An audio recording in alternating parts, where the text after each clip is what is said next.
Hello, this is Coy, and welcome to the Eclectic Cottage. Thanks for joining me today. Today is day 38 of the 100-Day Project, and I wanted to just pop in real quickly. I'm going to add this to the beginning of the next video, the video that I do probably later today. If any of you watched the making of the Fuzzy Duckling journal cover and saw the big blob of glue that was on there, I was able to roll it off, and you'll be happy to know that it is good as new. And I mentioned that I was going to watch the video to see if I could see where that giant glob of glue came from, because I don't recall dropping any. And I rewatched the video, looked at everything. I didn't see where we dropped glue. But I just came into the art room, like just now, and I found this. Do you see the bottom of this glue bottle? Is that a thing? Does that happen? This was sitting on the desk and there was a big blob of glue all around it. So, how did that happen? I don't know. Anyway, I wanted to share that with you and say I would assume that's where our problem came in. Hello. Now that we have the glue situation somewhat figured out, I'm saying that it will probably always remain a mystery on what happened to that Faberfik bottle and how the blob of glue ended up on the front of the Fuzzy Duckling book. Anyway, let me catch you up on where I'm at and what I'm doing. I've been in the art room for a little while this afternoon, and I should have turned the camera on a little bit sooner, but I didn't. I am going to catch you up on where I'm at and let you know a little bit about what's going on. For those of you that are new here, welcome. And I'll say that we are working on a little golden book. And this might be, what is this, the second or third? Maybe this is the third video in the series. And we made our cover. Okay, we added a 2-inch spine. We covered it in fabric. In this case, we used the blue ticking. I also covered the back with fabric, put the lace in there. And one thing I want to tell you, and it is in the other video, you may want to go back if if you are planning on crafting along and creating a little golden book, which I really hope some of you do. Please, in the comments, let me know if you are working on a little golden book. It's always so much more fun crafting with others. And the important thing to note is that the book really ended here, okay? And then, this, you can see it still sort of bends there where the book ended, okay? Right there, this is where the gold, the little gold, the thing that makes a golden book is under there, the spine, okay? Half of it's there and half of it's here. I added that in. I cut the spine in half. I cut the little golden spine in half, left the spine on specifically so I would not have to cut down my pages, okay? I see so many people out there, making their books, and they don't leave that little, what is that, a half an inch? They don't leave that on there, and they end up having to cut off, the inch or so on their pages. And a lot of the images are so close to the edge that if you cut an inch off, like this, for instance, you would have to cut, part of your image off. There's places where, this one you would have to cut the horse's face off. I didn't want to do that. I wanted to be able to put the entire page in, and I wanted to add the entire story to the book. So again, if you've are making a little golden book and you've never done it before, you may want to go back and take a look at, you know, at how someone else is doing it. And I do, if you go back to the, you know, to the first, it says cover, little golden book cover, 2 videos back. All right, so we've got our signatures together, and let me tell you a little bit about what I've done since we have talked. Okay, if you recall, we were making a 3 signature journal. I have changed it to 4 because I added some pages. I wanted to add some color. It's a children's book. I wanted some color added. I wanted, you know, just some fun, festive, childlike color added throughout the journal. And when I did that, I just went ahead and turned it into 4 signatures instead of 3. I personally usually try to stay with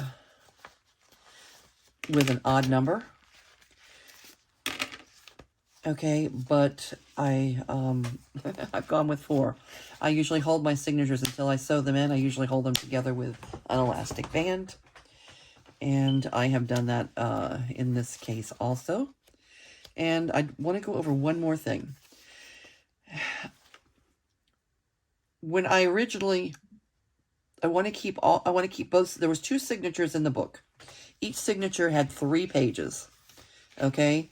And I had them spread out in the first and the last signatures last time we were here. And I just really, that's how I really wanted to do it. But, okay, in this instance, okay, like these are fine, okay, but there are, in both signatures, there's an instance where if I didn't keep them together, like here, for instance, if these pages were separated and you had a different kind of page here, you would have turkey heads here and turkey butts. Well, no. I don't want no stinking turkey butt. I don't want it to look like that. I didn't like that. I like to see this whole image. So, therefore, I kept all of these 3 pages together, and then the exact same thing twice. I knew it happened once in the back signature. I was already aware of, you know, the back signature. Okay, that was fine. That was fine. But still, it's fun to see, you know, all the pigs together, right? All the pups together. But here, when I had them separated, again, that's okay. Here you had duck butt. No, don't want no duck butt. Here too. Duck butt. All right, how cute is that to see everything together? So now, instead of having them all spread out, I have 4 sections of 3 pages each. Okay, 2 sections of 3 in the front, and 2 sections in the back journal, in the back signature. Okay, and what else did I want to say? While I'm thinking of it, just to make sure that let's talk about the pages. The pages, we probably talked about this in the last video, but I want to go over it again, just in case some of you are new. I'm not really a teaching channel. I don't teach you step by step and have everything ready, no lesson plan, you know, worked out here before I turn the camera on. But I do like to give you a real bird's eye view of what goes on in the art room.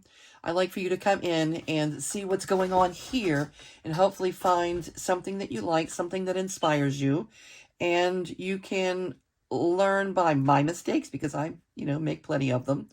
A lot of people I know are new to junk journaling, never made one in their life, and a lot of people are terrified to, you know, they collect all the stuff, they have everything that they need, they're just afraid to take that first step. They may blame it on this, blame it on that, but it's just the fear of starting something new. So I like for you to see how easy it is and that you do not have to be perfect. Everything here at the Eclectic Cottage is perfectly imperfect. All right, so that being said, the pages of the book, okay, are not the same size. Neither is the cover. The cover is the same size as the pages.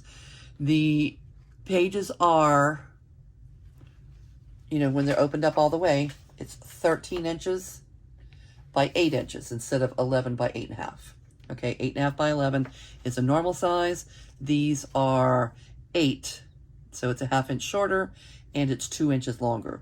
So what that means, okay, I wanted to have as many pages as possible where this page was the same size as this page, okay, and pages were lining up and everything was the same size. So in order to do that, I had to fold my page, my 8.5 by 11 page, 2 different sizes.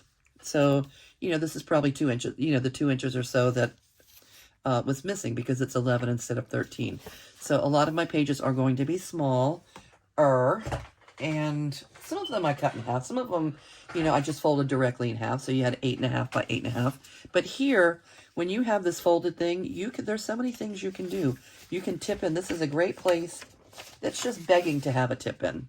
Okay, you could glue, you know, trim this page down also, glue these two together, and then you would have,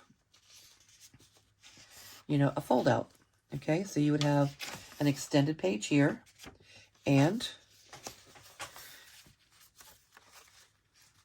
you could have a pocket here, or, you know, if this was smaller, you could, you know, turn that into a pocket, or you could, you know, do whatever you want to do. I think it would probably be more of a small page like this. Okay, you would tip in your page, fold it over. All right, so there's so many things that you can do with this page. You can leave it alone. You can take it and you can glue it into the page before it and turn this into a pocket.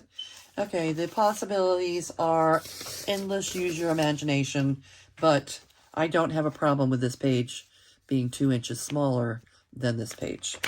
Okay, and there's going to be a lot of that in this journal because of the size papers we had to use. And what else? Oh, okay, we chose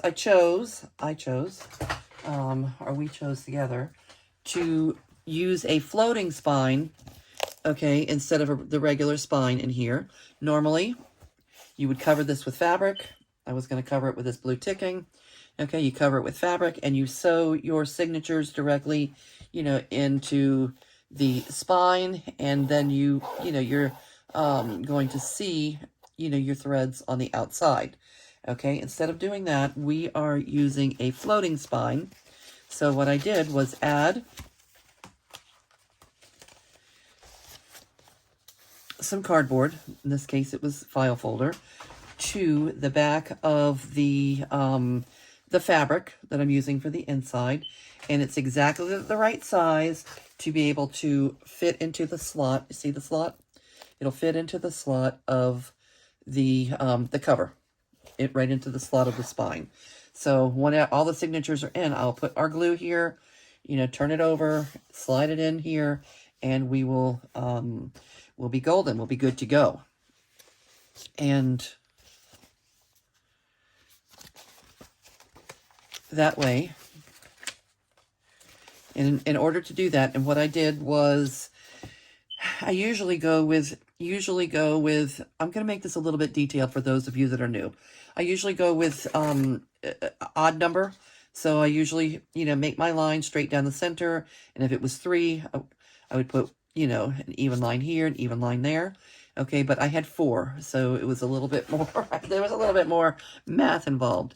I had to make, with the ruler, I had to make 4 lines that were not perfectly 100% exactly the same, you know, the same length, you know, width apart, but basically the same width apart. Okay, this is probably not perfect, but it's my version of perfectly imperfect. Pardon me. And then I took my template. The template is important. Your template,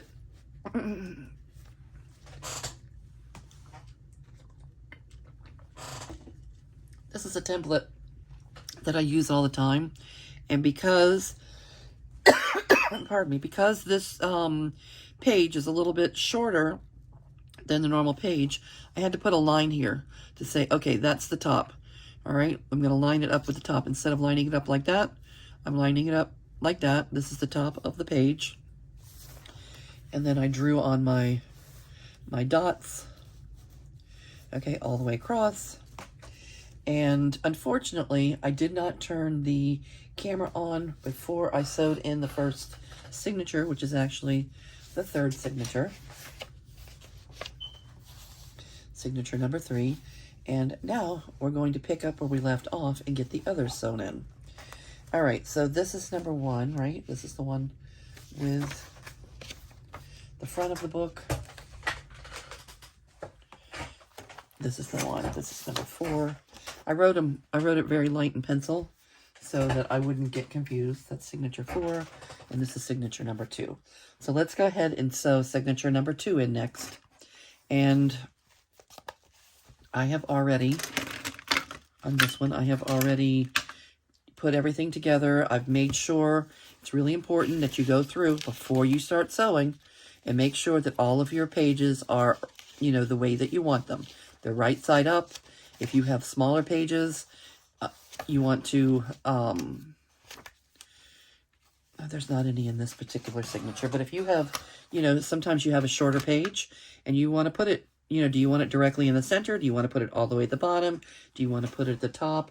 A lot of times I take advantage of the fact that it's a smaller, you know, that it's a smaller page and put it towards the top, because as you start filling your journal with ephemera, you're going to find that the bottom of the journal gets bulky fast because you have a lot of pockets that are down here and we're just stuffing you know, things in up here. So the bottom tends to get bulkier than the top. So I, every chance I get, take advantage of being able to, you know, use the top of the page instead of the bottom. That's just an FYI. Now you know what I know.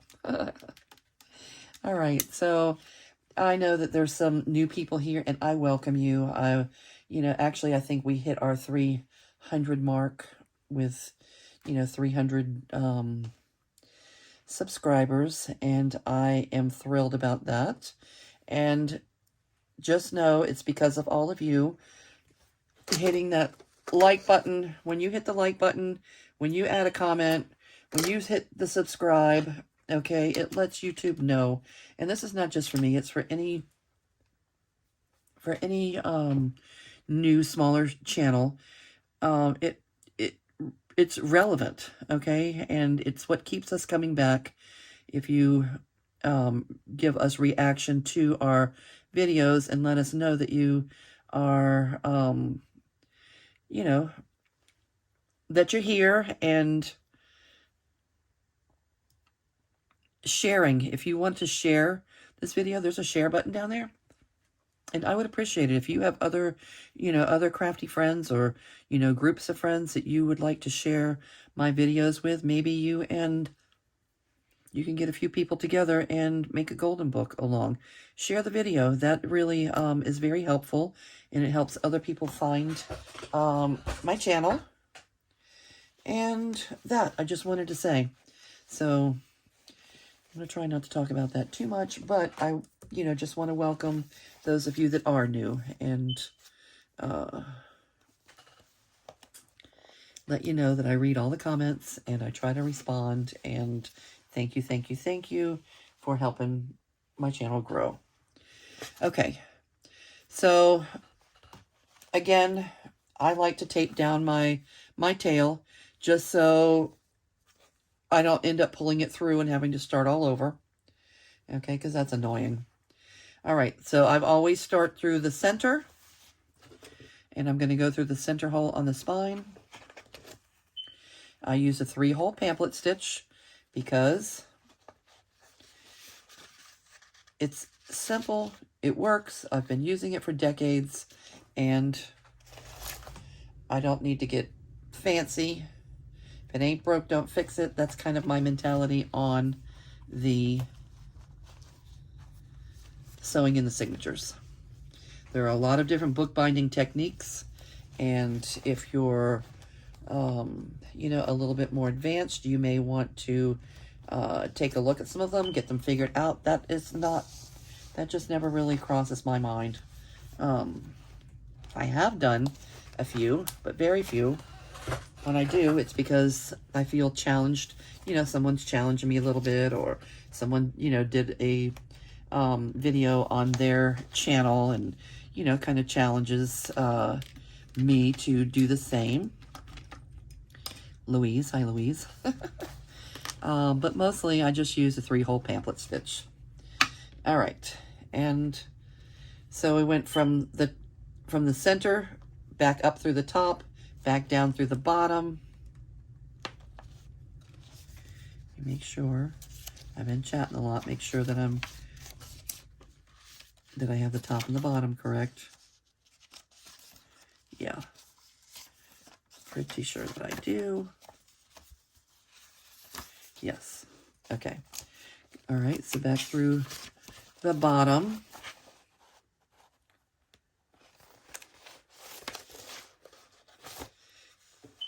Pull it tight. You're not too tight, taut. I don't want to pull that tail through. Okay, and then back through the center. Okay, you're going to finish it off here in the center.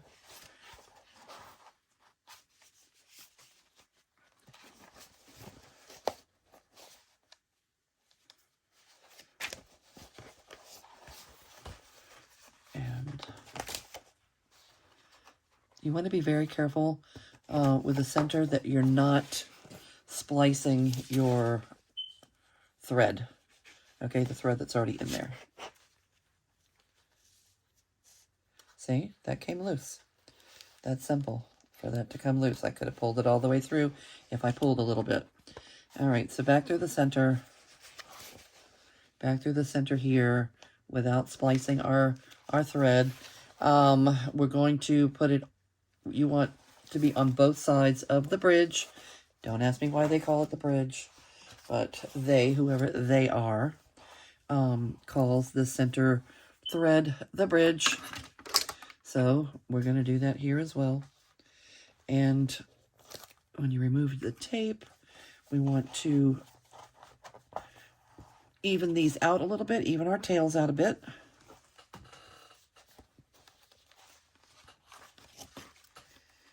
And we want to pull it tight, taut, at least taut. Doesn't have to be super tight, but taut. Uh-oh. Let's pull it back through. I went through the wrong hole. Get back on your lane. Okay, here.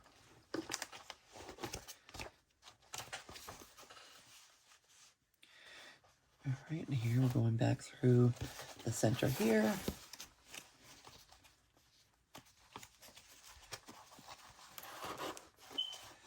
And through the center.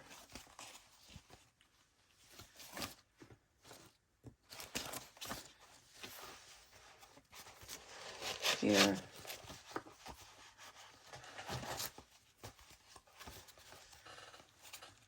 No. All right, I just don't have it taped down well enough, I don't think. I take off the tape. What's the tape doing way over there? All right, so back through the center hole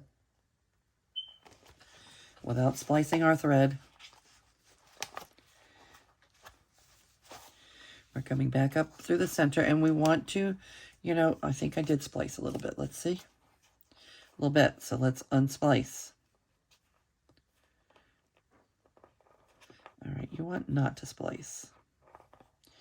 You're on your side of the bridge, and you go on your side of the bridge. Okay. All right. And you think, belong over there too, Shorty. Get over there. See, this is what you want to be careful not to do, is to splice your thread. You don't want to sew through the thread. I'm not sure how all of that ended up happening, but it did. And I think that might be the first time that it's really happened. I don't know. Okay.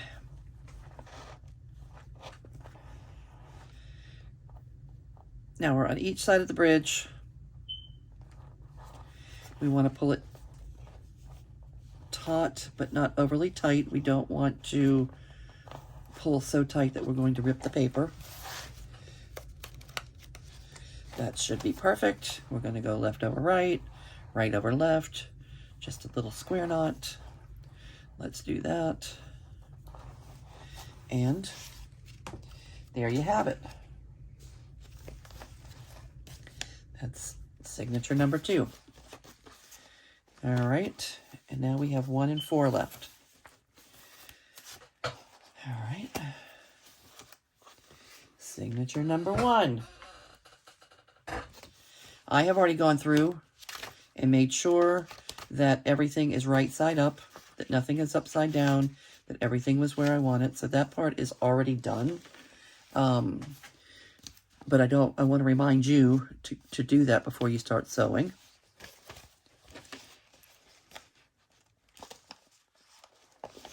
I'm going to remove my band. It's been holding my pages together while I got them figured out. We're right side up. Okay, so let's take our template, mark our spot, and I like to take a ruler or something. See how the pages are, you know, I've kind of worked with these already, but sometimes, you know, your pages aren't like close enough together. And if you take a ruler or something and just really work them in, it's good. It helps.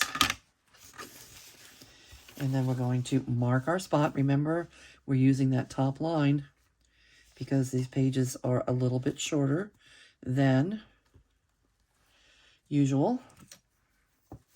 Mark our spot. I like to do it in pencil, or I have that fabric pen up there, that's erasable fabric pen. Sometimes I use that because it's handy. And some people use fancy tools. They have, you know, they have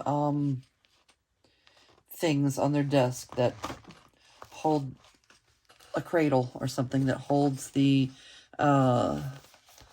signature still while you poke the holes. I don't find the need for that. The fewer tools I have to have on my desk, the better off I am, and I just never feel like that is all that important. Okay, so we've got our holes marked. Our holes are in our paper, and we're going to sew these in as well. The thread, we want to do about 3 times the length, 3 times the height of our page. 1, 2, 3. Hopefully that'll give us enough for signature number 4 also, and it looks like it will. All right. I use a large needle with a large hole because the older you get, the harder it is to see the hole in the needle. I don't know. Tape down our tail. We're going to go in through the center, in through the center of the spine.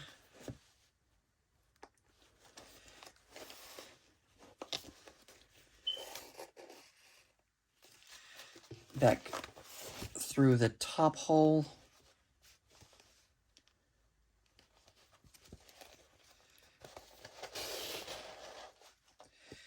Back through the bottom hole. We're going to go all the way down.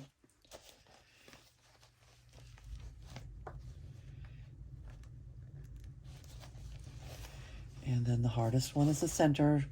Trying to make sure not to splice your thread.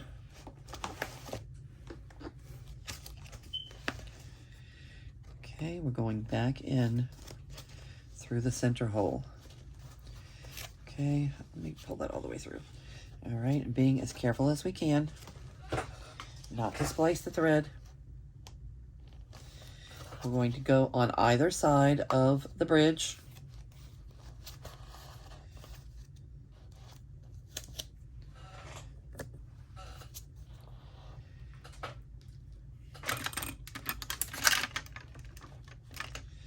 With our tape, remove the tape. We're going to pull tight, at least taut, but not so tight that we're ripping the paper.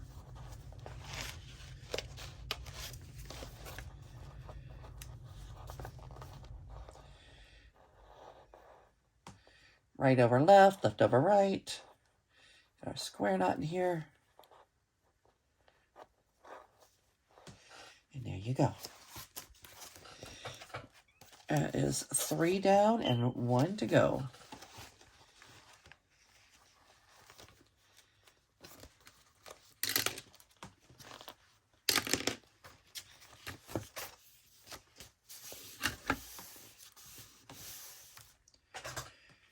All right, and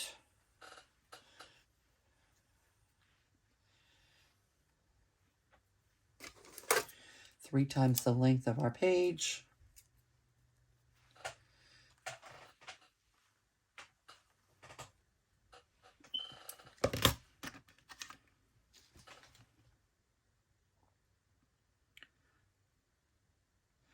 Thread our needle.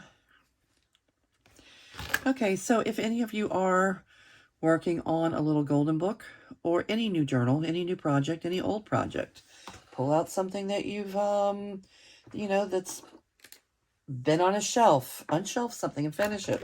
Let's work together on crafting, and let me know. I like to know what's going on your desk. I'm going to say hello to Allie. Hi, Allie. Allie likes to let us know what's happening on her desk, and I would like to invite all of you, or any of you, to go over to the Eclectic Cottage Facebook page and share photos or, you know, thoughts and ideas about what's getting crafty on your, you know, what you're doing on your desk. And let's inspire each other. Okay. So, again, that page is in the right place. Let's put our clips. One on the top, one on the bottom. Doesn't matter which side. Remove our band.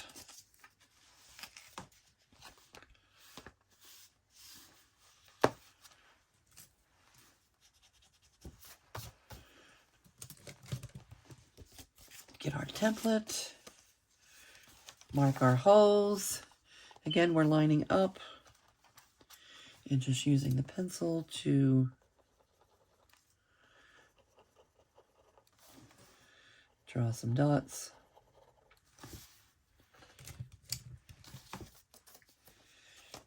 Using our awl to punch our holes.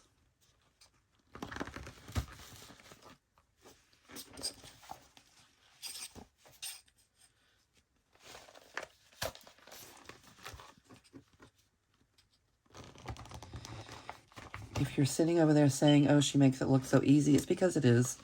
It's not rocket science. And you know what? The worst that can happen, you probably have seen me make mistakes.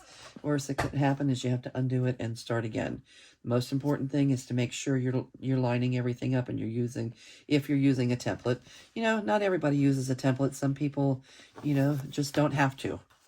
Okay? I do. The reason I do most every time, really, is because I'm usually doing it on camera, and I might not. If I didn't have the camera rolling, I might not use a template every time, but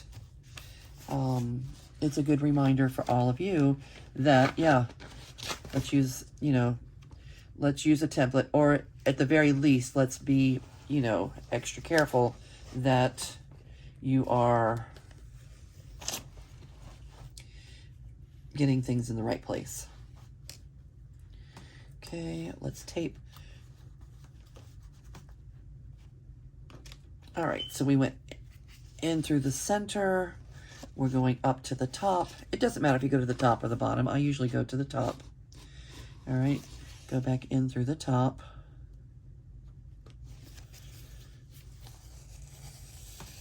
Go all the way down to the bottom.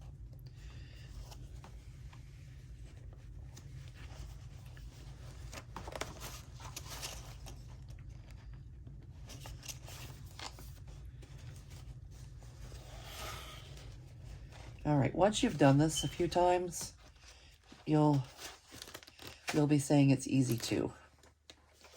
All right. And back through the center. This is where the hardest part is, going back through the center. You want to make sure that, I sometimes, you know, pull it apart and look real careful to make sure, to try and make sure. It doesn't always work, but try to make sure I'm not splicing my thread. When you do splice a thread, it is kind of a problem. You need to unsplice. You need to get every thread on its right side, the correct side of the bridge in there. Let's see what's happening here.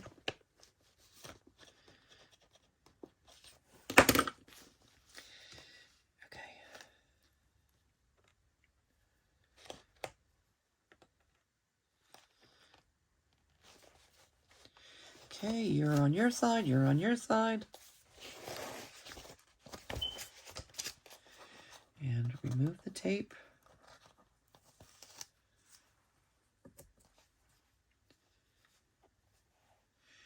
Even out our tails.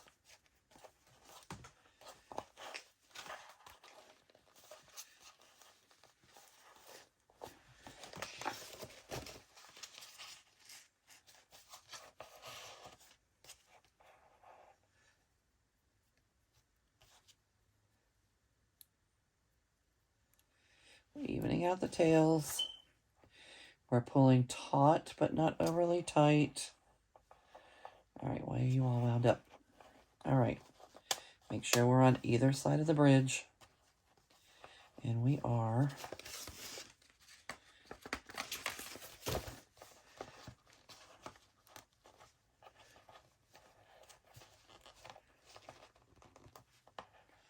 Left over right, right over left.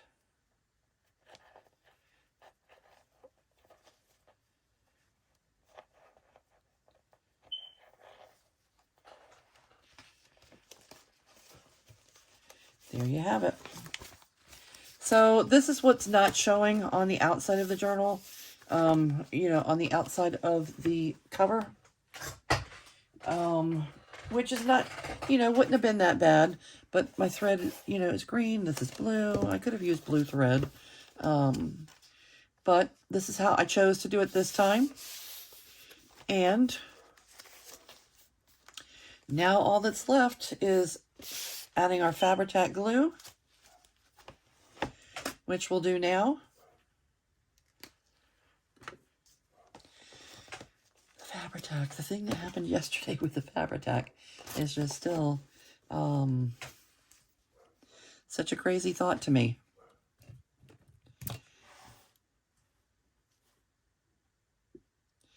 That big blob of glue. And this morning when I came in to the art room, there was the bottle was in the condition that was in. Okay, you should have seen that at the beginning of this video. It would have been very hard to describe without showing it to you. So I made a special point to turn the camera on, and I'm going to add that to the front of this video. Okay, the most important thing here is to get be generous with our glue and to slide this into the right spot in the spine. Oops, Hope I didn't bounce you around too much. I'm sorry about that. Don't want to make you, give you motion sickness.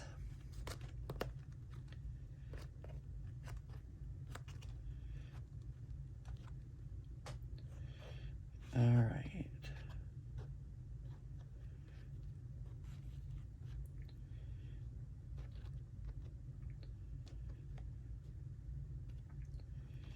All right. And here we go. I'm going to try and hold up the fabric so it doesn't get in the way. And I want to slide this right into the center of the spine. Make sure I have the right side up, and I do.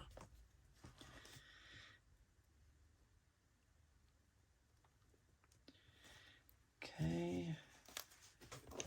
Looks good on this side. Looks good on this side. Okay, now Fabri-Tac does tack pretty swiftly. It doesn't dry right away, but it does tack pretty swiftly. It is a great glue for gluing in fabric, and I feel very confident about it for this project. It is going to hold all of this in place. I'm going to go through in between each signature and smoosh it down. Make sure my spine closes nicely, and look at that. Very nice, but it's still not dry. I want to just really work with it and give it a chance to grab hold.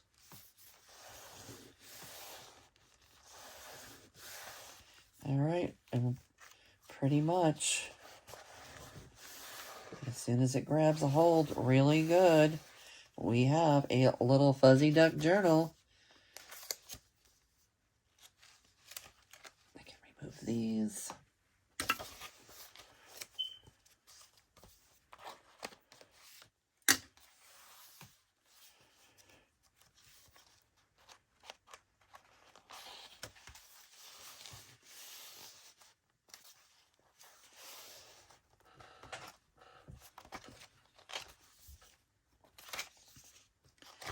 Yay.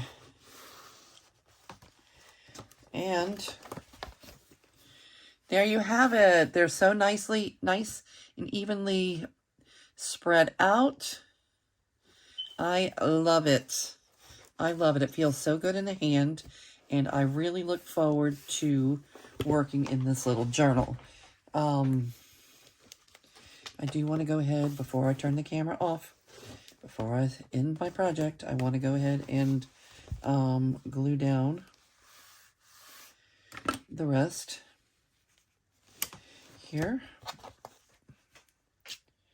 So let's do that.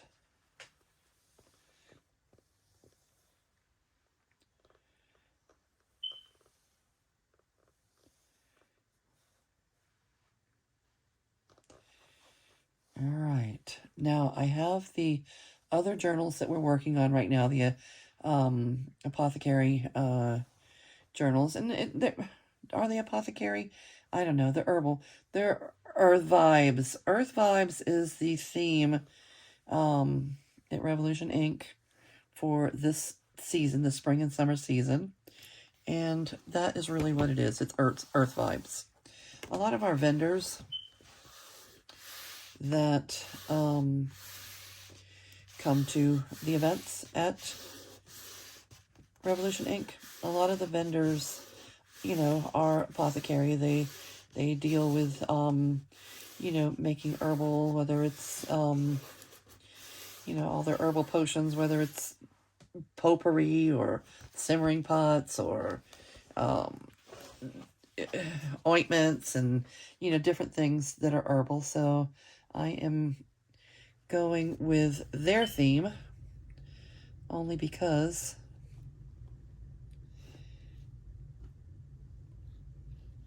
it's a really great earth vibe theme to use, and I like botanicals.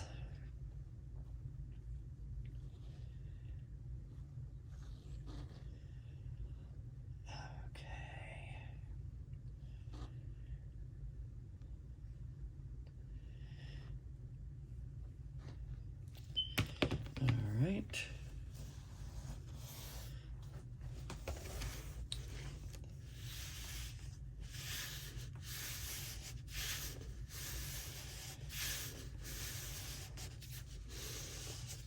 If you're using a thinner fabric, you know, this fabric's pretty thick, pretty durable. So I didn't worry too much about, you know, about seepage. If you're using a thinner fabric, I would recommend using a silicone brush or something to spread the glue into a very thin layer before gluing it down. But as you can see here, there is absolutely no issue with seepage on this thicker, almost canvas-like ticking fabric.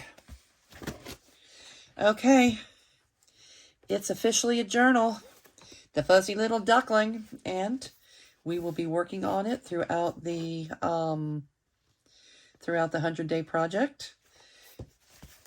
I appreciate all of you for being here with me today. I thank you very much, and I'm going to say goodbye for now. I'll see you real soon.